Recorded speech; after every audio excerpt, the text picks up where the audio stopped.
Trump को मालूम है कि उन्हें बैड न्यूज के लिए हमेशा तैयार रहना है।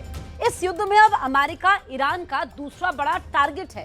अमेरिका ने एक बार फिर कुवैत की जमीन से ईरान पर हाइमार्स रॉकेट दागे हैं। इसके बाद ईरान ने जो पलटवार किया है, वैसी चिंगारी अब अमेरिका की जमीन पर भी नजर आ रही है।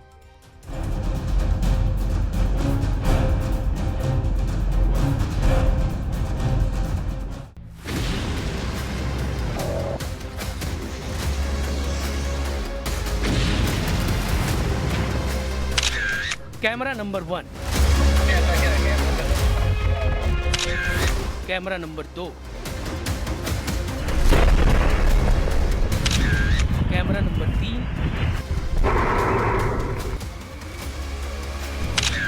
कैमरा नंबर 4 और कैमरा नंबर 5। ये ईरान नहीं है, ये लेबनान नहीं है, ना ही ये दुबई, कतर या बहरीन है। ये ईरान का दुश्मन नंबर 2 इजराइल भी नहीं है। ये है अमेरिका, ईरान का दुश्मन नंबर 1। और यहाँ लगी आग ने ट्रंप की नींद उड़ा दी। ट्रंप ने वार्निंग ईरान को दी, लेकिन जलने अमेरिका लगा। क्या हुआ? हादसा था या हमला हुआ? हमला हुआ तो पीछे कौन? ये सवाल पेंटागन को गश्त दिलाने के लिए काफी है। अमेरिका में देखे जा रहे ये वीडियो ट्रंप को ईरान और इजराइल में गिर रही मिसाइल की याद दिला रहे हैं। अमेरिका के राज्य टेक्सास में 23 मार्च को एक बड़ी तेल रिफाइनरी में धमाका हुआ और फिर आग की भयानक लपटें उठने लगी। लग रहा था कि ईरान या फिर इजराइल में कोई मिसाइल गिरी है। ये टेक्सास के पोर्ट ऑर्थर में वेलोरो रिफाइनरी है। धमाके में कोई घायल तो नहीं हुआ, लेकिन पूरे अमेरिका का दिलो दिमाग तस्वीरें देखकर झुलसने लगा। इजराइल पर गिरती ईरान की मिसाइलों के बीच ट्रंप को जब पता लगा कि एक धमाका उनके देश में भी हुआ है, तो जाहिर है तनाव का लेवल क्या होगा। क्योंकि अमेरिका का सबसे बड़ा डर तो यही है कि जो युद्ध हजारों किलोमीटर दूर चल रहा है, उसकी चिंगारी उनके जमीन तक नहीं पहुंचनी चाहिए। ऐसे में अमेरिका के वेलेरो रिफाइनरी में हुआ क्या? ये अमेरिका की सबसे बड़ी रिफाइनरी है, जहां करीब 4.5 लाख बैरल तेल रोज रिफाइन किया जाता है। यहाँ 770 कर्मचारी काम करते हैं। जब यहाँ पर धमाका हुआ तो कई किलोमीटर दूर तक आवाज सुनाई दी। और फिर यहाँ लगी आग देखिए। युद्ध के वक्त जब तेल गैस की कीमत उछाल मार रही है, तब अमेरिका की सबसे बड़ी रिफाइनरी में हुआ धमाका बहुत बुरी खबर लेकर आया है। सवाल उठने लगे कि क्या ईरान ने ट्रंप के घर में घुसकर मारा है? क्या टेक्सास की रिफाइनरी में हुआ विस्फोट किसी शाहिद टाइप के ड्रोन का अटैक है? टेक्सास की रिफाइनरी में हुए धमाके के पीछे तकनीकी गड़बड़ी बड़ी वजह बताई जा रही है।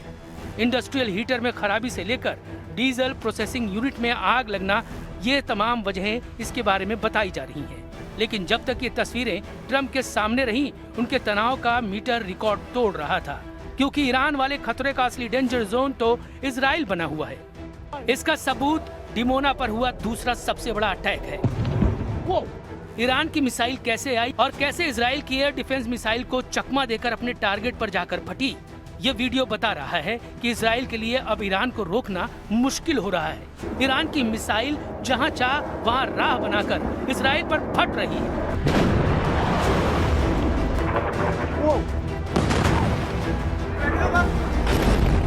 तेल अवीव में खुर्रम शहर मिसाइल ने बड़ा कहर मचाया है। इसके वीडियो वायरल हो रहे हैं। इजराइल किसी भी तरह इन तस्वीरों को रोकने की कोशिश कर रहा है, लेकिन तेल अवीव शहर के बीचों बीच हो रहे हमलों ने हाहाकार मचा दिया है। और तमाम दावों के बीच नेतन्याहू की सेना भी परेशान है कि आखिर ईरान के मिसाइल हमलों को कैसे रोका जाए, कैसे इस आग को बुझाया जाए। न्यूज 18 इंडिया की टीम पहुंची है टेल अवीव में ग्राउंड जीरो पर, उस जगह पर जहां पर ईरान के बैलिस्टिक मिसाइल ने तबाही मचाई। आप ये देख सकते हैं आप घरों का क्या हाल हुआ है यहाँ पे। हालांकि अभी भी रेस्क्यू ऑपरेशन की टीमें हैं, इजरायली डिफेंस फोर्सेस की टीमें हैं, पुलिस है और भी बाकी सारे वॉलंटियर ग्रुप्स हैं। तबाही बहुत ज़्यादा इर्द गिर्द हुई है। जो भी घर थे वो तबाह हो गया, जो भी बिल्डिंग्स थी वो तबाह हो गई, शॉपिंग मॉल तबाह हो गए, गाड़ियाँ जलकर राख हुई हैं। ये देख सकते हैं आप जिस स्पॉट पे गाड़ियाँ थी जहाँ पे असल में ये अटैक हुआ, वहाँ पे भयानक तबाही हुई है। इस वीडियो में देखिए कैसे ईरान की मिसाइल इजराइल के एयर डिफेंस को चकमा दे रही है। 2 इंटरसेप्टर मिसाइल पलटवार करती हैं तो उनके बीच में ईरान की मिसाइल आराम से निकल जाती है। यानी आसमान में जिस मिसाइल को ईरान के हमले को नाकाम करना था, वैसी 2 मिसाइल भी ईरान के अटैक को रोक नहीं पाई।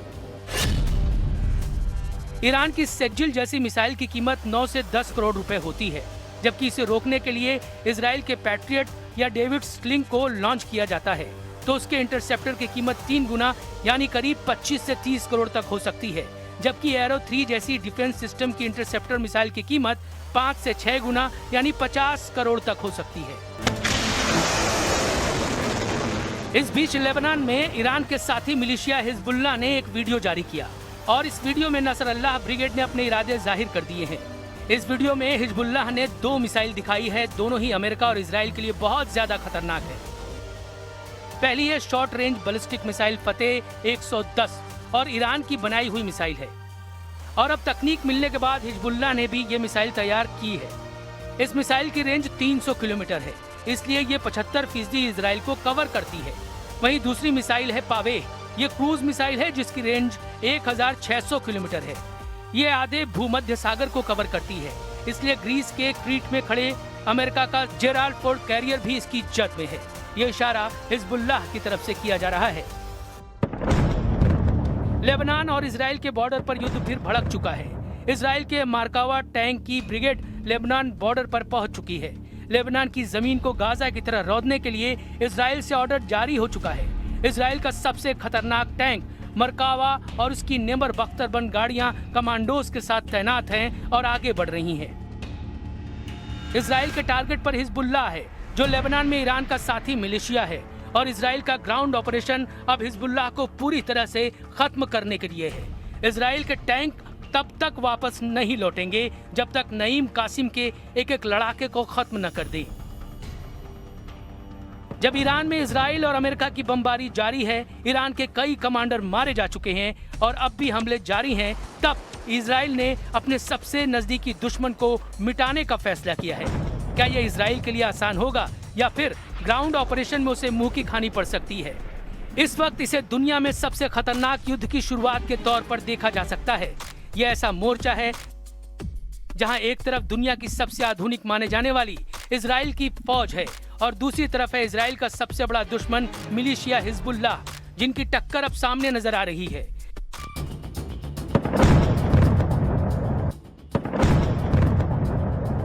इजराइल की सेना ने यह वीडियो जारी किया है। दक्षिण लेबनान में ऑपरेशन में आगे क्या होने वाला है, इसे उसका ट्रेलर समझ लीजिए। इजराइल की सेना रात में ऑपरेशन कर रही है, बॉर्डर के पास हिजबुल्लाह के ठिकानों का पता लगा रही है। במהלך היום הרמטכ"ל ביקר בפיקוד צפון ואישר את התוכניות להמשך הפעולה בלבנון. כפי שאמר הרמטכ"ל, ההדף של הפגיעה והחלשת המשטר באיראן מורגש גם במערכה מול חיזבאללה. ביממה האחרונה כוחות אוגדה 91 החלו בפעילות קרקעית ביעדים מרכזיים בדרום לבנון, כחלק מחיזוק ההגנה על יישובי הצפון. הכוחות משמידים תשתיות טרור ומחסלים מחבלים. अपने पूर्व चीफ हसन नसरल्लाह के दौर से ही हिजबुल्लाह ने बॉर्डर वाले इलाकों में इजराइल के खिलाफ टारगेट सेट किए हुए हैं। इजराइल से लंबी टक्कर और हथियारों के गोदामों पर हुए हमलों के बावजूद हिजबुल्लाह की रॉकेट फोर्स बरकरार है। उसकी तरफ से 10,000 रॉकेट वाली सुनामी किसी भी वक्त लॉन्च की जा सकती है। लेबनान और इजराइल के बीच ताजा हमलों के बाद आमने सामने की बड़ी जंग शुरू हो चुकी है। हिजबुल्लाह के टारगेट पर अब इजराइल के ऐसे मिलिट्री बेस हैं जिसकी नेतन्याहू को उम्मीद भी नहीं थी। इजराइल के जिन मिलिट्री बेस को खतरा है उनके बारे में जानने से पहले देखिए हिजबुल्लाह का रॉकेट गोदाम, जो हमास के मुकाबले 10 गुना ज्यादा पावरफुल बताया जाता है। इजराइल को डर है कि जब ईरान से युद्ध जीतना जरूरी है, तब लेबनान में बैठा मिलिशिया हिजबुल्लाह उसको बड़ा नुकसान पहुंचा सकता है। हिजबुल्लाह के लिए राजधानी तेल अवीव सबसे बड़ा टारगेट है। इसके अलावा हाइफा का बंदरगाह खतरे में है। अशदोद और अश्केलान भी हिजबुल्लाह की रेंज में है। बीर शेबा शहर को भी हिजबुल्लाह अपने रॉकेट रेंज में कवर करता है। इजराइल के लिए हिजबुल्लाह बड़ी चुनौती है। उसके हथियार छीनने की सभी कोशिशें नाकाम हुई हैं। ये इजराइल की डिमांड भी है और अमेरिका की भी। लेकिन बेरूत में धमाकों से घिर चुके हिजबुल्लाह ने फिर से इजराइल पर पलटवार शुरू कर दिया है। हिजबुल्लाह ने बार बार कहा कि उनसे उनके हथियार कोई नहीं छीन सकता। फिलहाल समीकरण ये है कि हिजबुल्लाह एक मिलिशिया है, जबकि इजराइल के पास भारी भरकम और बहुत ही आधुनिक फौज है।